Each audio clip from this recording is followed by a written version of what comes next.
পায়েস তোমরা অনেকে অনেক রকমভাবে বানাও, তবে একবার এভাবে বানিয়ে দেখো, ভীষণ ভালো লাগবে। প্রথমে 50 গ্রাম গোবিন্দভোগ চাল ভালোভাবে ধুয়ে নিয়েছি। এরপর আমি এর মধ্যে 1 চামচ ঘি দিলাম। চালটা আমি ভালোভাবে প্রথমে ধুয়ে নিয়েছি দুবার। এরপরে এখানে 1 লিটার দুধ ঘন করে নিয়েছি। এবারে আমি এই দুধের মধ্যে এই ঘি মাখানো চালটা দিয়ে দেব। এই ঘি মাখানো চালটা দিলে চালটা দলা পাকিয়ে যায় না, আর এই নিচে বসেও যায় না, বেশ ভালো হয় পায়েসটা। গ্যাসের ফ্লেমটা আমি মিডিয়াম আঁচে রেখেছি, যাতে ভালোভাবে চালটা একটু সেদ্ধ হয়ে যায়। আমি দেখিয়ে দিচ্ছি পায়েস বানানোর জন্য আমি আর কি নিয়েছি। এখানে 50 গ্রাম বাতাসা নিয়েছি, 1 চামচ গুড় নিয়েছি, আর একটু কাজু কিশমিশ, আর একটু নারকেল গুঁড়ো, একটা তেজপাতা আর 2টো এলাচ।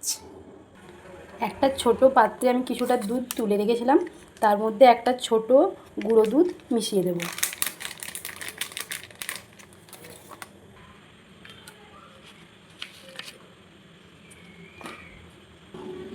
পায়েস এভাবে গুঁড়ো দুধ দিয়ে বানালে ভীষণই ভালো হয় পায়েসটা।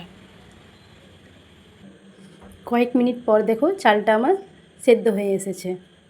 এবারে আমি এর মধ্যে একটা তেজপাতা, 2টো এলাচ, আর ওই যে গুঁড়ো দুধটা রেখেছিলাম ওটা আমি পায়েসের মধ্যে দিয়ে দেব।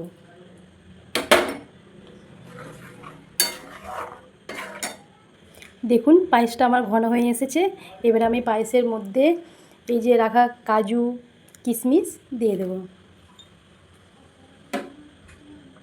এরপর এই যে দেখুন রেখেছিলাম বাতাসাটাও দিয়ে দেব। 1 চামচ গুড় তার মধ্যে মিশিয়ে নেব ভালোভাবে।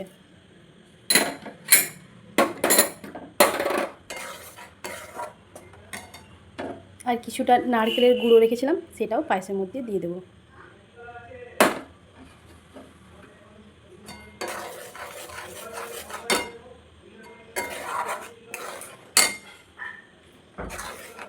সব কিছু ভালোভাবে মিশে গেলে এবারে দেখুন আমার পায়েস রেডি হয়ে গেছে।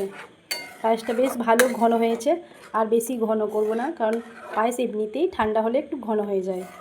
এভাবে আপনারাও গুড়ের পায়েস, বাতাসা বা গুড় দিয়ে পায়েস বানিয়ে দেখবেন, ভীষণই ভালো খেতে হয়। চিনি দিয়েও পায়েস বানানো যায়, কিন্তু গুড় দিয়ে বা বাতাসা দিয়ে বানালে বেশি ভালো হয়, কালারটাও ভালো আসে এবং খেতেও ভালো হয়। দেখুন পায়েসটা আমার কত সুন্দর হয়েছে। দেখুন আমার পায়েস বানানো কমপ্লিট।